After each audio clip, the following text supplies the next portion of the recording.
હું as a ગુજરાતમાં હું પહેલાં તો મુંબઈમાં કામ કરતો ફિલ્મ સિટીમાં, પણ જ્યારે ગુજરાતમાં મને ગુજરાતી પિક્ચર ઓફર થાય એઝ અ રાઇટર ડાયરેક્ટર, એ દરમિયાન મને એવો વિચાર આવ્યો કે ભાઈ આપણે યુટ્યુબમાં પબ્લિક માટે કંઈક કરીએ. ત્યારે મારા પ્રોડ્યુસરોએ બધાએ કીધું કે આ બધું ન ચાલે. મેં મારા ખર્ચે મારા સાહસથી યુટ્યુબની શરૂઆત કરી. યુટ્યુબમાં એઝ અ કોમેડી કલાકાર જીગલિયન ખજૂરની શરૂઆત કરી. લોકોએ ખૂબ પ્રેમ આપ્યો, આગળ વધ્યો. પણ તોકતે વાવાઝોડું, હું કોરોનામાં તો લોકોની સેવા કરતો જ. એક બીજી વાત કે આપણો જે જમાનો છે, આપણો જે યુગ છે, એક ટાઈમ એવો હતો કે ભાઈ એક હાથથી તમે દાન આપો તો બીજા હાથને ખબર ન પડવી જોઈએ, એ સમય હતો. અને હું પણ એ જ વસ્તુમાં વધારે બિલીવ કરતો કે ભાઈ આપણે કોકનું કામ કરતા હોઈએ તો દેખાડો શા માટે કરવાનો. કોરોનામાં મેં અસંખ્ય લોકોની સેવા કરી, તો મને ઘણા લોકો એવી કમેન્ટ કરી કે ભાઈ બધા કલાકારો સેવા કરે છે, તમે તો કંઈ કરતા જ નથી. એટલે મને એવું લાગ્યું કે ભાઈ હવે એ જમાનો નથી કે તમે એક હાથથી દાન આપો ને બીજા હાથને ખબર ન પડે. અત્યારે તમે બતાવો લોકો સુધી, હા તમે દાન કેવા રૂપમાં કરો છો એ મહત્વનું છે. તમે એક રોટલી આપો ને ફોટા પડાવો લોકોને, 5000નું કરિયાણું આપો ને લોકો આ ફોટા વિડીયો બનાવો, એ યોગ્ય નથી.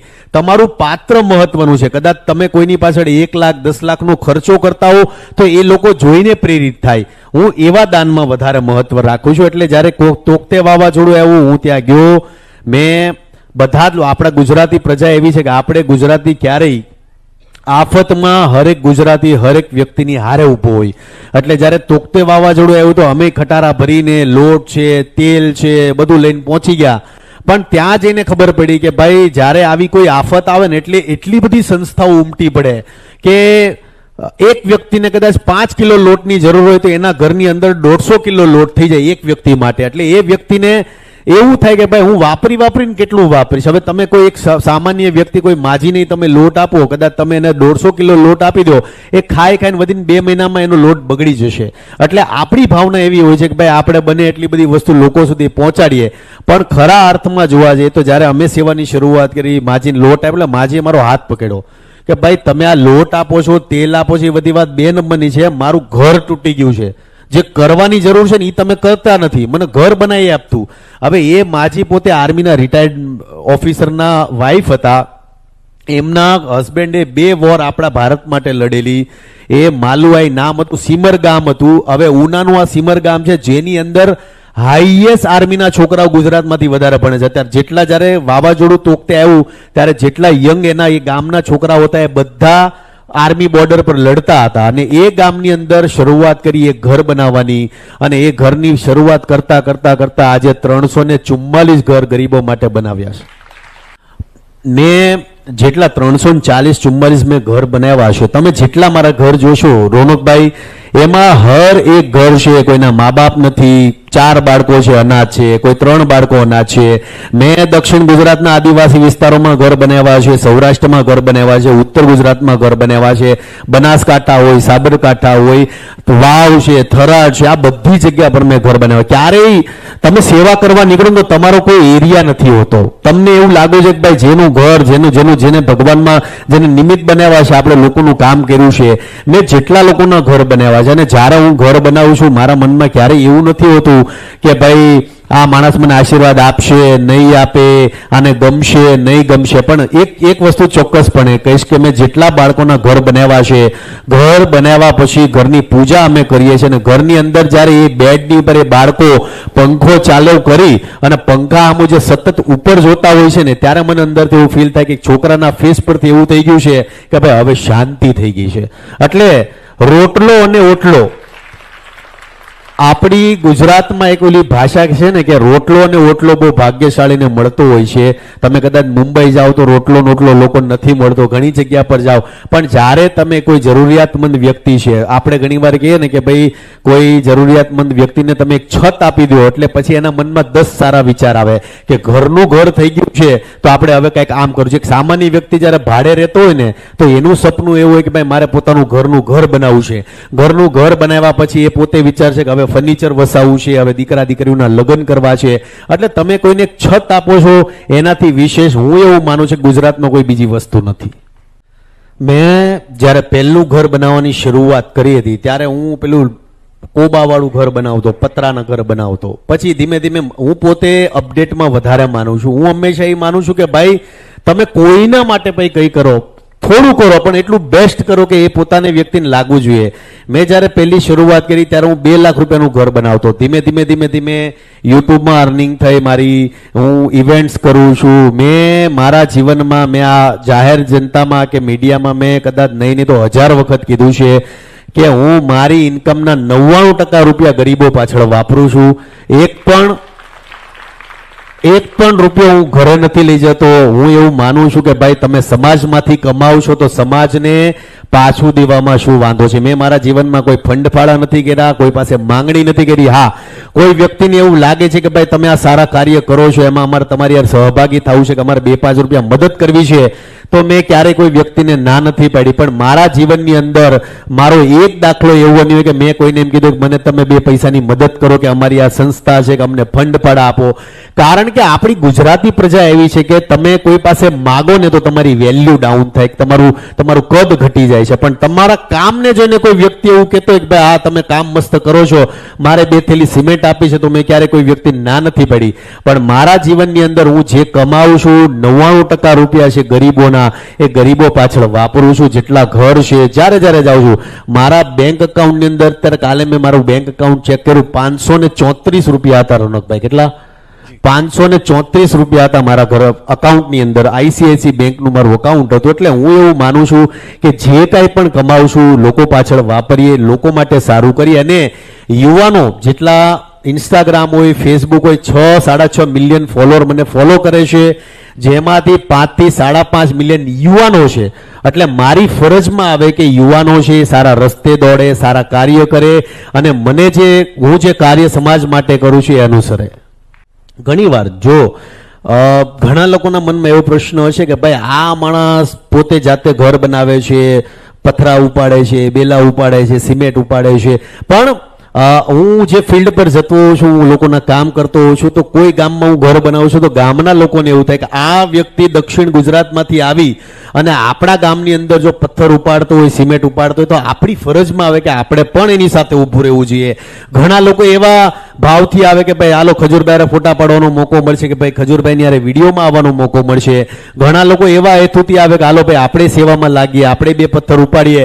એટલે આમ જોવા જઈએ તો જ્યારે રામે પુલ બનાવ્યું, નિર્માણ કર્યું હતું, ત્યારે બધા લોકોએ ભેગા મળીને ટીમ વર્કમાં કામ કરીને જ્યારે તમે શ્રીલંકા સુધીનો બ્રિજ બનાવ્યો હતો, તો હું એ જ માનું છું કે ભાઈ મારી સાથે જેટલા લોકો કામ કરે છે, અમે બધા મળીને 2 દિવસ, 4 દિવસ, 5 દિવસ અને હા ટાર્ગેટમાં કામ કરી કે ભાઈ આ દિવસની અંદર આ કામ થવું જોઈએ.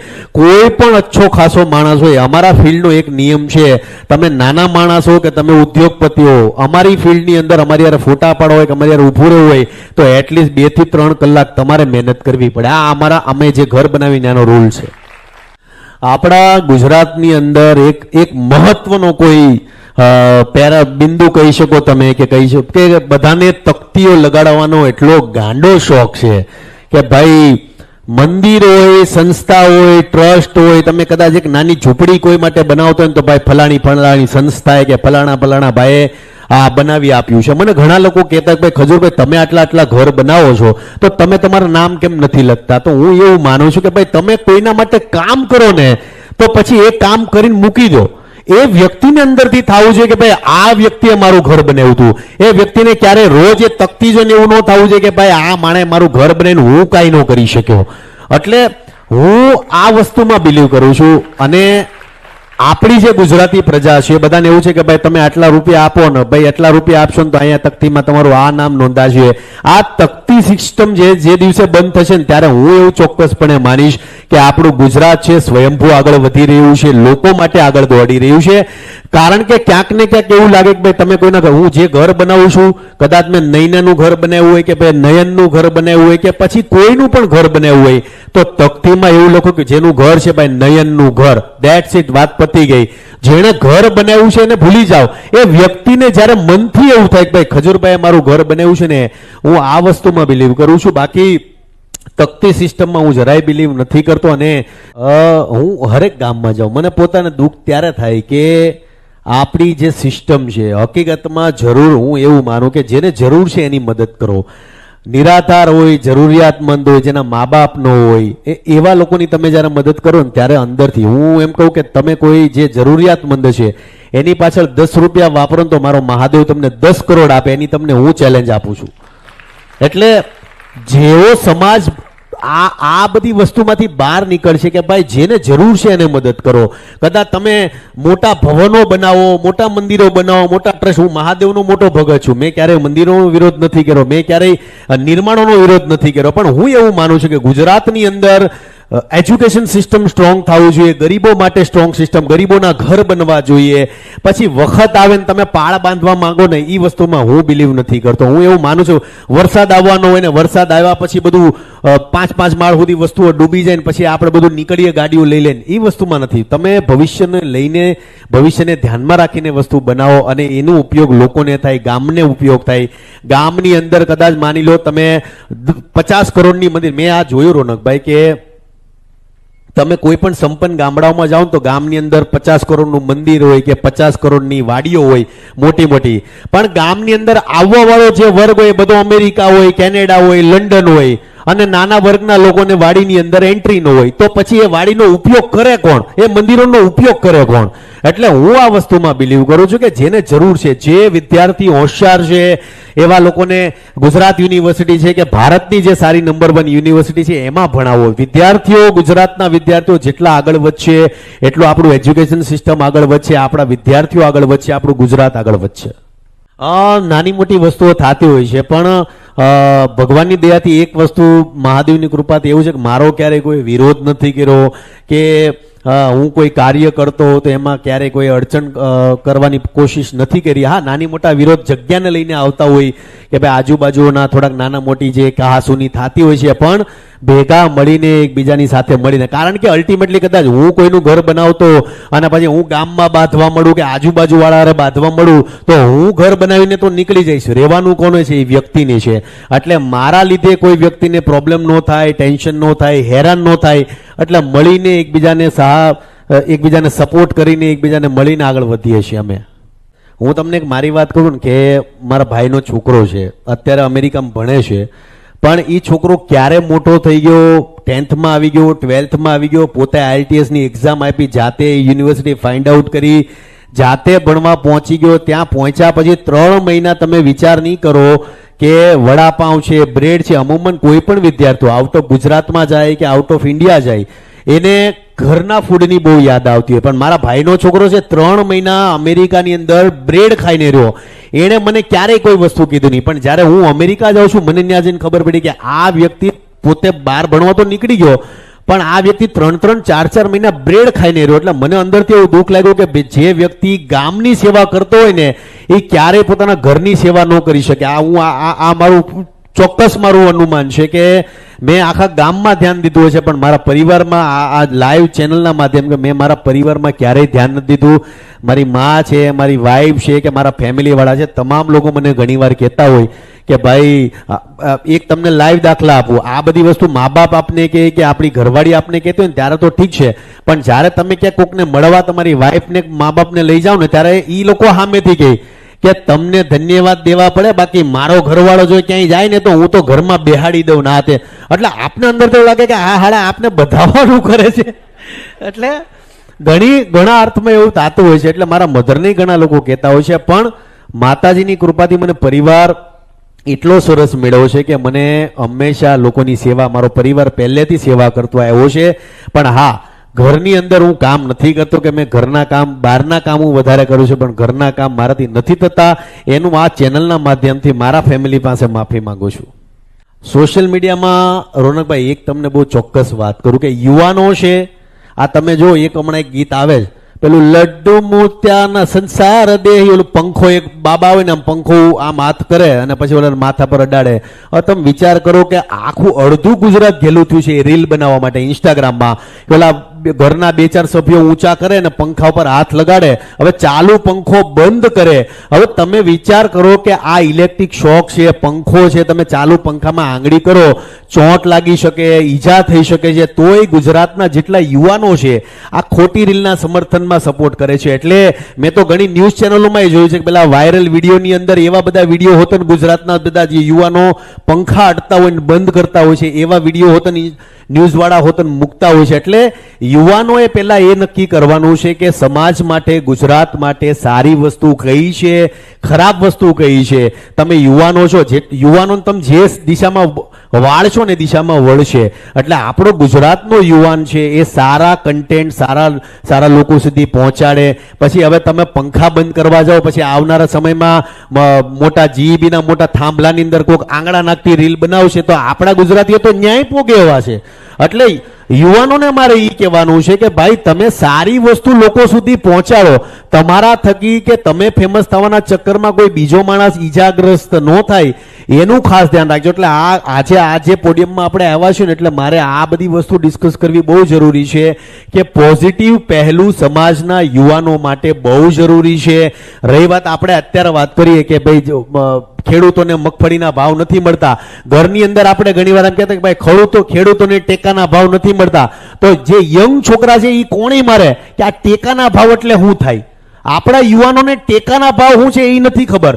તો જેટલી યુનિવર્સિટી છે, કદાચ ગુજરાત યુનિવર્સિટી હોય કે ગુજરાતની જેટલી યુનિવર્સિટી હોય, આપણે અમૂલમાં ઇન્ડસ્ટ્રીયલ વિઝિટ કરવા જઈ, સુમૂલમાં ઇન્ડસ્ટ્રીયલ વિઝિટ કરવા માટે આપણા સ્ટુડન્ટોને લઈ જતા હોઈએ છીએ. હવે તો અમૂલ ને સુમૂલ વાળા ધરાઈ ગયા છે કે ભાઈ હવે તમારા વિદ્યાર્થીઓને લાવવાનું બંધ કરો. એટલે હકીકતમાં જોવા જાય તો જેટલી યુનિવર્સિટી છે, કોલેજ છે, તમામ આજે મીડિયાના જેટલા મિત્રો છે તમામને કહીશ કે તમે યુનિવર્સિટીમાં અપ્રોચ કરી અને આવા યુનિવર્સિટી વાળાને કહો કે તમે ખેડૂતો પાસે જાઓ કે ભાઈ ખરા અર્થમાં ખેડૂત કેટલો દુઃખી છે, નથી દુઃખી, સુખી છે, રાજી છે, ખેતી કેવી રીતના થાય એ યુવાનોને શીખવું બહુ જરૂરી છે. કારણ કે હવે કોઈને ખેતીમાં રસ નથી, કારણ કે ખેતી પ્રત્યે જાગૃતતા સમાજમાં યુવાનોમાં છે જ નહીં.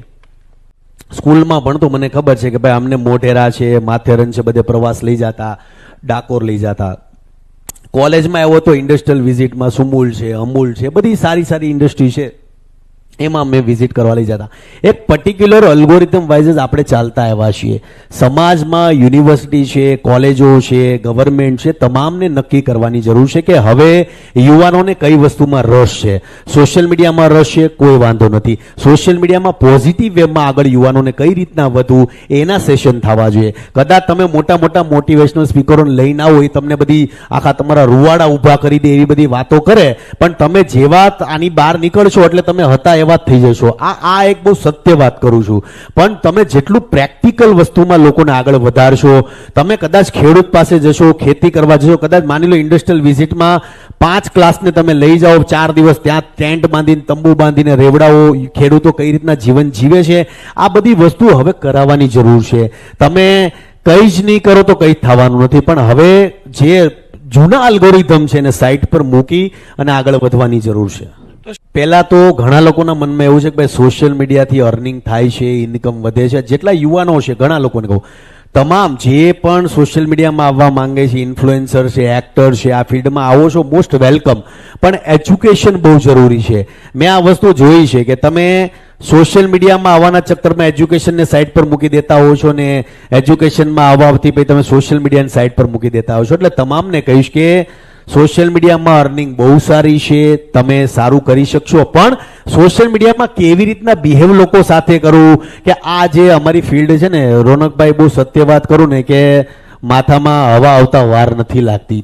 તમારી સાથે 4 લોકો ફોટા પડાવવા મળે એટલે બીજા દિવસે તમે 4 લોકોને ભૂલી જાઓ. મેં એવા કિસ્સા જોયેલા છે કે તમે ખજૂરભાઈ ભગવાન છો, તમારી જેવું કોઈ નથી, તમે આમ છો ને તેમ છો, પછી આપણી યારે રે થોડા ઘણા ફેમસ થાય, ફેમસ થઈ ગયા પછી એ આપને પોતાને અનફોલો કરીને કહી દે કે ભાઈ ખજૂરભાઈ કોણ.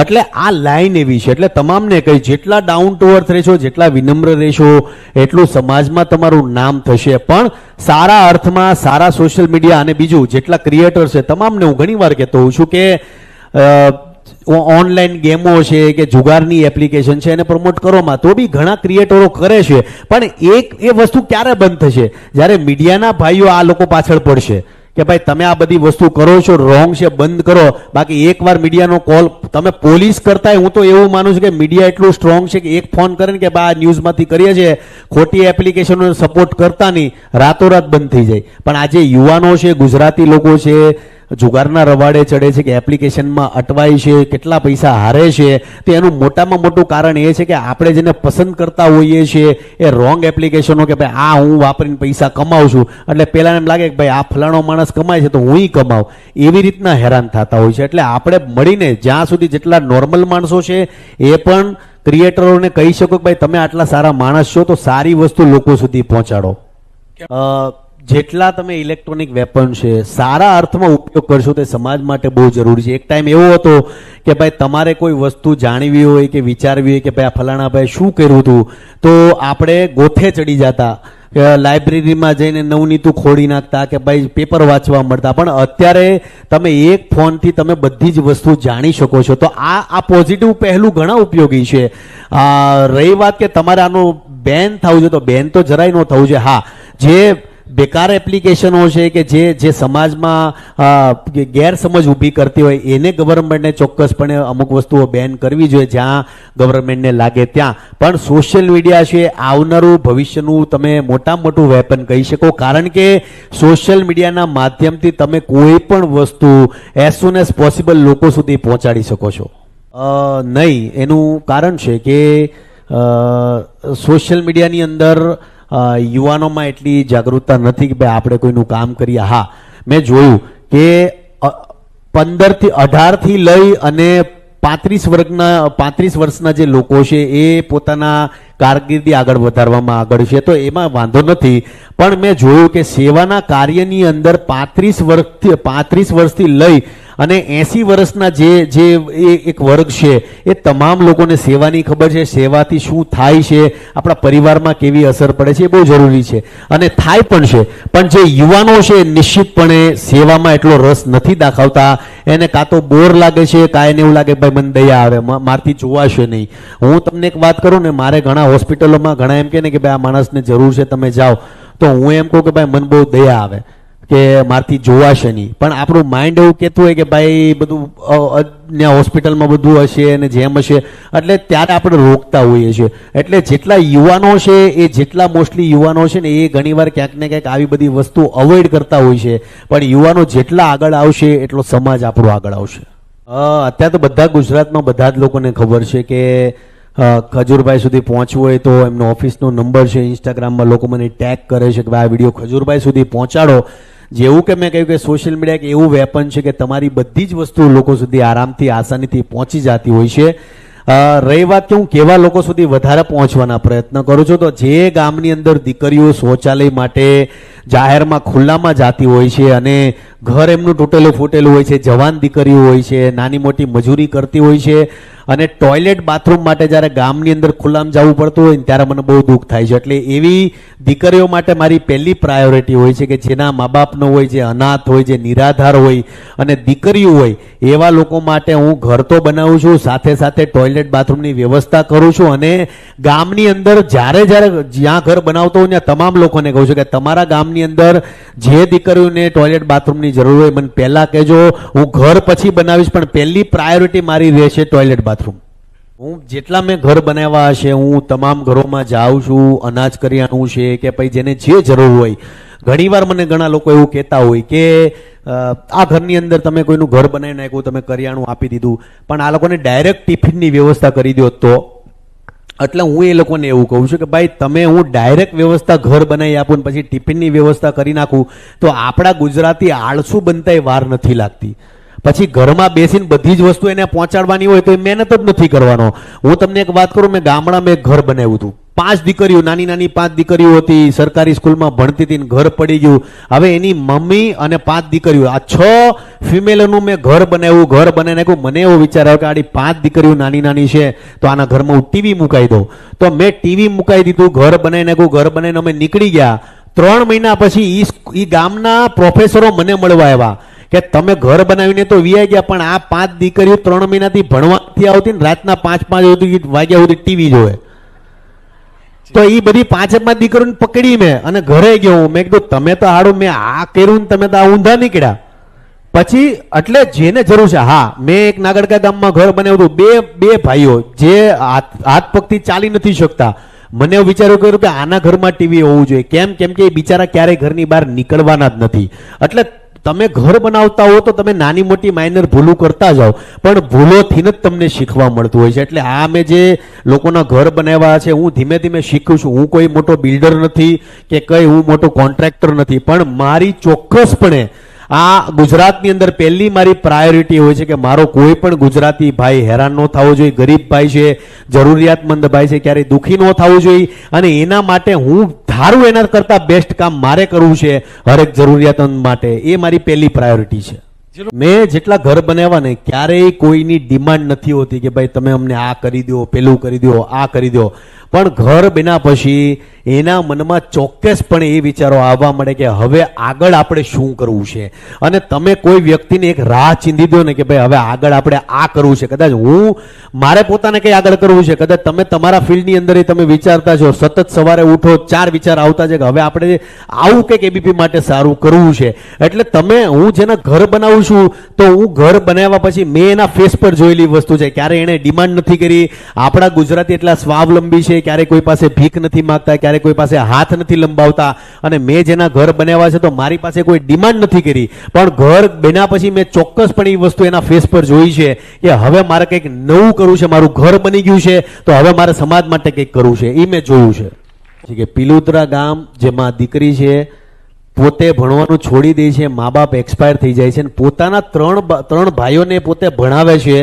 અને વરસાદ અતિવૃષ્ટિ વધી જાય છે ઉત્તર ગુજરાતમાં અને ખેત મજૂરી એની છૂટી જાય છે, તો પોતે પોતાના ભાઈ બહેનોની રસોઈ કરવા માટે આજુબાજુમાંથી 50 રૂપિયા ઉછીના લઈને દીકરી આવે છે અને પોતે એમાંથી કરિયાણું લે છે, મગ લે છે, ચોખા લે છે, એના 3 ભાઈઓને ભણાવે છે. અને એવા લોકો સુધી આપણે પહોંચતા હોય છે. હું ઘણીવાર એવું વિચારું, ઘણા લોકો મને એવું કહે કે ભાઈ તમે આ લોકો સુધી કેવી રીતના પહોંચી જાઓ છો. તો ઈશ્વરે ક્યાંક ને ક્યાંક હું એવું માનું છું કે મને એવો નિમિત્ત બનાવ્યો છે કે ભાઈ આ ઘર તારે જ કરવાનું છે. બાકી ગુજરાતની અંદર અસંખ્ય લોકો એવા છે જે મારી કરતા બિલિયનિયરો છે કે મારી કરતા સારા કાર્યો કરે છે, પણ હું એવું માનું છું કે મહાદેવ છે, ભગવાન છે, એ તમને નિમિત્ત બનાવતા હોય છે કે આ કામ તારે જ કરવાનું છે. બાકી પિલુત્રા ગામની અંદર આવા 5 બાળકોને તમે ઘર બનાવતા હો કે જેને ખરા અર્થમાં જે જીવન મરણ પર હતા, અને એનું હું જ્યારે ઘર બનાવું ત્યારે મને અંદરથી એવું ફીલ થાય કે ભાઈ મેં કોઈનું પણ કામ સારું કર્યું છે, એ સારા અર્થમાં કર્યું છે. મહેસાણા જિલ્લાનું દિવાળીમાં તો પહેલા અમે 3 ઘર બનાવ્યા અને સતત કામ કર્યું દિવાળીની અંદર. મહેસાણા જિલ્લાનું આખું જ ગામ છે જ્યાં એક પિતા 45 વર્ષથી હેરાન થાય. પોતાની ઘરવાળી જે છે એને દીકરાને જન્મ આપીને એક્સપાયર થઈ જાય છે, અને આ જે દીકરો છે થોડો મોટો થાય છે, કમાવ બને છે. હવે કમાવની સાથે સાથે દીકરાનું એક્સિડન્ટ થઈ જાય છે અને એની જે આંખની રોશની છે એ જતી રહી છે અને પોતે પેરાલાઇઝ થઈ જાય છે, હાલી નથી શકતો ને એબનોર્મલ બની જાય છે. હવે એ પિતાએ 35 વર્ષ એ છોકરાની સેવા કરી, અને મેં જ્યારે એને કીધું કે ભાઈ તમારા છોકરાને દેખાતું નથી, તમારો છોકરો ચાલી નથી શકતો ને એબનોર્મલ છે, તો તમને ક્યારે એવો વિચાર ન આવ્યો કે આને કોઈ સંસ્થાને આપી દેવો જોઈએ? તો એ પિતાએ વટથી કીધું કે મારો દીકરો છે, મારા દીકરાને શું કામ મૂકવું? ઘણીવાર આપણે માની પરિભાષાઓ લોકો સુધી પહોંચાડતો કે માઈ માં, પણ બાપનું એટલું બલિદાન હોય છે. મેં મહેસાણા જિલ્લાનું આખા જ ગામ છે એમાં જોયું કે એક બાપ પોતાના દીકરાને 35 વર્ષથી હારે લઈને ફરે છે, જમાડે છે, ખવડાવે છે, ભઠ્ઠાની અંદર રહી છે, રહેવા ઘર નથી. એનું જ્યારે મેં ઘર બનાવ્યું, મેં રોનકભાઈને જોયું કે અમે જ્યારે સ્લેબ ભરતા હતા, રોનકભાઈને મેં કીધું, રોનકભાઈ ઉપર તમે મારી યારે સ્લેબ ભરવા પડી જાઓ નહીં, મારે જાતે જોવું છે કે તમે કઈ રીતના કામ કરો છો. એટલે ખરા અર્થમાં સાચા પત્રકારની નિશાની એ જ છે કે તમે જે જોવો છો એ સમાજને આપો છો. એટલે રોનકભાઈ માટે હોત ને એક જોરદાર તાળી વગાડવી જોઈએ. અને મેં મારી નજરે જોયેલી વસ્તુ છે કે પોતે મારાથી ઉંમરમાં ઘણા મોટા છે, પણ પોતે જાતે ઉપર ચડ્યા, એમણે જોયું, બધી વસ્તુ જોઈ, લોકોને મળ્યા. એટલે મારા અર્થમાં એવું છે કે ભાઈ હું એવા લોકોના જ કામ કરું કે જે, કેમ કે હું પોતે મારા કોમેડી વિડીયોમાં એટલો બિઝી હોઉં, મારા ઇવેન્ટ્સોમાં એટલો બિઝી હોઉં છું. એક વસ્તુનું હંમેશા ધ્યાન રાખું છું કે ભાઈ જેનું હું કામ કરું છું, જેની પાછળ હું આટલો દોડું છું ને, એ ખરા અર્થમાં યોગ્ય હોવો જોઈએ. એક સંકલ્પ મારો જીવનમાં એ જરૂર છે કે ગુજરાતની અંદર કોઈ પણ વ્યક્તિનું ઘર કાચું ન રહેવું જોઈએ. હર એક ગુજરાતીનું ઘર પાકું હોવું જોઈએ, કોઈના માટીનું ઘરનું હોવું જોઈએ, હરેક વ્યક્તિને પોતાનું પાકું ધાબાવાળું ઘર બને એ મારી પહેલી ભાવના છે. અને તમારા ચેનલના માધ્યમથી તમામ લોકોને કહીશ કે ઈશ્વરે તમને કોઈ 2 પૈસા પણ આપ્યા છે તો તમારે ખરા અર્થમાં મહાદેવની સમીપ જવું હોય કે મા અંબાની સમીપ જવું હોય તો ખરા અર્થમાં તમારી આજુબાજુમાં જે જરૂરિયાતમંદ લોકો છે એને મદદ કરજો. તમે એની પાછળ 10 રૂપિયા વાપરશો તો મારો મહાદેવ તમને 10 કરોડ આપશે. હું એવું નથી કહેતો કે ભાઈ તમારી યુનિવર્સિટી છે, તમારી કોલેજની અંદર એક સેવાનો વિષય હોવો જોઈએ, પણ ક્યાંક ને ક્યાંક એવા મોટિવેશનલ સ્પીકર હોય કે તમારા ટીચરો છે એ એક અઠવાડિયાની અંદર હરેક યુવાનો છે, વિદ્યાર્થીઓ છે ને એ જરૂર કહેતા હોવા જોઈએ કે ભાઈ તમારા પ્રેક્ટિકલ એક્ઝામ હોય કે તમારી થીસીસ હોય કે તમારી રિસર્ચ વર્ક હોય એમાં હર એક ગામડાની અંદર, સિટીની અંદર ગરીબોની સેવા કરતું એક એવી રિસર્ચ વર્ક હોવું જરૂરી છે. મારા અર્થમાં કે મારા તમામ જેટલા ગુજરાતી છે, વિદ્યાર્થી છે, તમામ યુનિવર્સિટી વાળા છે, તમામને કહેવાનું છે. મેં શરૂઆત ગ્રેજ્યુએશન મેં બારડોલીથી કર્યું, BCA, માસ્ટર ડિગ્રી મેં પૂનાથી કરી, હું MCA કરેલો છું, સોફ્ટવેર એન્જિનિયર છું. મેં મારા જીવનમાં ક્યારેય એવો વિચાર નહોતો કર્યો કે હું એક્ટર બનીશ, પણ ઇન્ફોસિસમાં હું સોફ્ટવેર ઇન્ડસ્ટ્રીમાં કામ કરતો કરતો એક્ટિંગ લાઇનમાં આવી ગયો, એક્ટિંગ કરવા માંડ્યો અને એક્ટિંગની સાથે સાથે સેવાનું ક્યારે કામ ચાલુ થઈ ગયું, મેં સેવા કરવાની ક્યારે શરૂઆત કરી. એ ઘણીવાર કેવું હોય કે તમારી જે ડેસ્ટિની છે ને તમે ડિસાઇડ નથી કરતા હોતા. ઘણીવાર આપણે નાના છોકરાને એમ પૂછે કે ભાઈ તાર મોટા થઈને હું બનવું, તો આપણે કંઈક મારે ડોક્ટર બનવું, ટીચર બનવું કે પાયલટ બનવું. એ વ્યક્તિઓ ક્યારેય એવી રીતના નથી બનતા. કેમ કે તમારી ડેસ્ટિની ક્યાં જવાની છે એ ફિક્સ જ છે, તમે એ ડિસાઇડ નથી કરી શકતા. 3 વાત જીવનમાં શીખવા જેવી વિદ્યાર્થીને એ છે કે અઠવાડિયાની અંદર તમારી આજુબાજુમાં જે પણ, જો આજના યુગની અંદર મોબાઈલ આવ્યા પછી આજનો યુવાન ચોક્કસપણે પ્રેક્ટિકલ થઈ ગયો છે. અત્યારે દયાશીલ કે કરુણાશીલ આજનો યુવાન નથી, અત્યારે બહુ પ્રેક્ટિકલ થઈ ગયો છે આજનો યુવાન. એટલે પ્રેક્ટિકલમાંથી તમારે કોઈ વિદ્યાર્થીને કે કોઈને દયાળુ બનાવવું હોય તો આ વસ્તુ બહુ જરૂરી છે કે કરુણા એનામાં હોવી બહુ જરૂરી છે. તમે જો નાના છોકરાને તમે જો મોબાઈલ વાપરતા વાપરતા તમે ઘરની બહાર નીચે ઉતરતા, મેં ઘણા છોકરા એવા જોયા નાના નાના કે દાદર ઉતરતા ઉતરતા પેલા ખૂટિયાને પાટું વાટી જાય, ગાયને 2 મારી દે, રસ્તામાં કોઈક મીંદડી જતો હોય તો એને પાટું વાટી જાય. મેં આ ઘણા યુવાનોમાં જોયું છે. કારણ કેમ કે આજનો યુવાનો બહુ પ્રેક્ટિકલ થઈ ગયો છે, એનામાં દયા નથી રહી. એટલે જેટલી માતાઓ છે તમામને કહીશ કે તમારા છોકરાને સવારે ઉઠીને ગાયને રોટલી નખાવો, 2 સારા સેવાના કાર્ય કરાવો, એ બહુ જરૂરી છે. કેમ કે બાળકોના મગજમાં આ બધી વસ્તુ બહુ અસર કરતી હોય. એટલે જેટલી સેવાના ભાવથી તમે આગળ વધશો તમારામાં દયા એટલી જ આવશે. અમારી આમ ઓલમોસ્ટ 52 લોકોની ટીમ છે. કલર કામ છે, કડિયા છે, મજૂર છે, આ પણ 52 લોકોની ટીમ છે, જેમાં અત્યારે 344 ઘર બનાવ્યા પછી એક વસ્તુ સારી અમારી એ થઈ કે હવે કોઈને કોઈનો રોલ સમજાવવાની જરૂર નથી પડતી. ભગવાનનું નામ લઈને જેનો વારો આવતો જાય પોતપોતાનું કામ કરીને નીકળી જાય છે અને લોકોના ઘર બને છે.